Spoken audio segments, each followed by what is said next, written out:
It seems to me like we've never had more knowledge but less wisdom.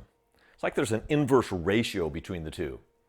But the Bible puts a premium on wisdom, so much so that there's an entire book dedicated to wisdom.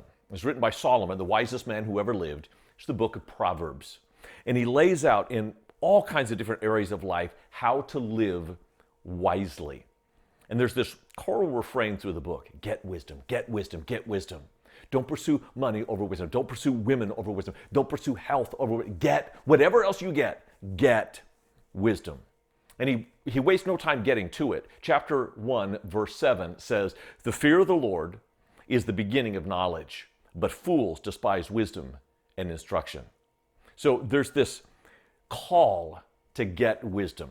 You know you need it. I know I need it.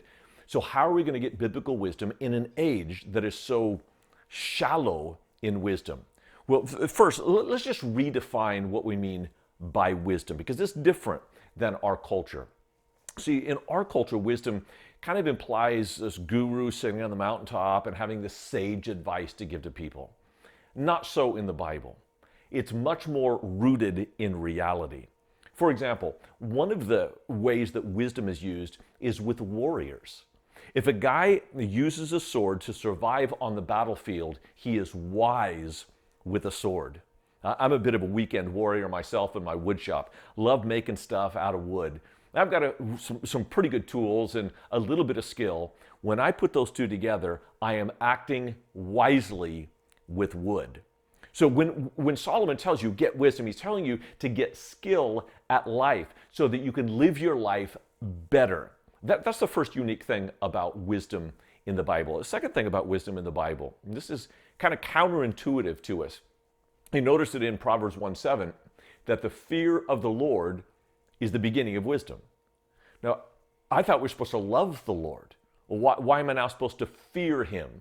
Well, it's not like terror of a terrorist. It is the fear of a father, or the fear of the police, or fear of the guy. It's healthy respect.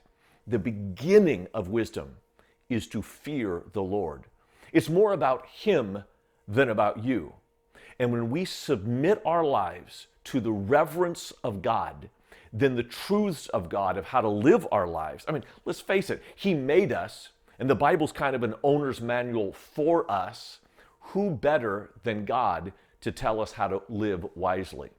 And this really shows up in Solomon's life.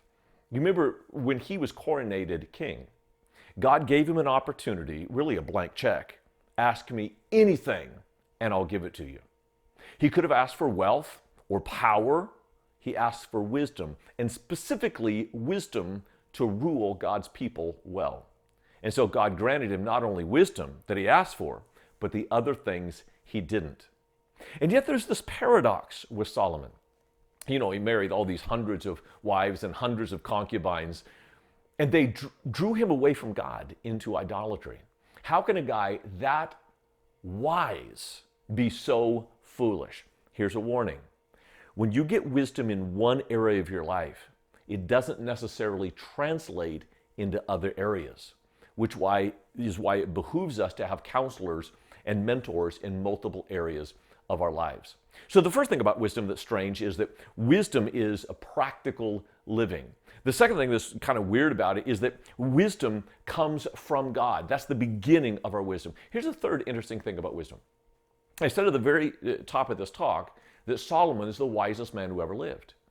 Wait a minute, shouldn't that be Jesus is the wisest man who ever lived? No. Jesus is not the wisest man who ever lived. He is wisdom itself.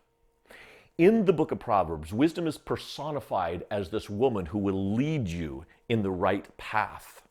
The personification of wisdom is also in the Holy Spirit in various places, but particularly in the New Testament.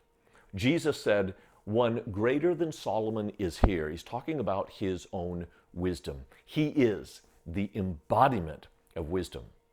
So if Solomon is right, get wisdom, get wisdom. Whatever else you get wisdom.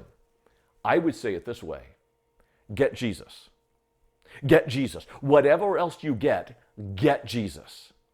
Because in the words of Andy Stanley, having a relationship with Jesus will make your life better and will make you better at life.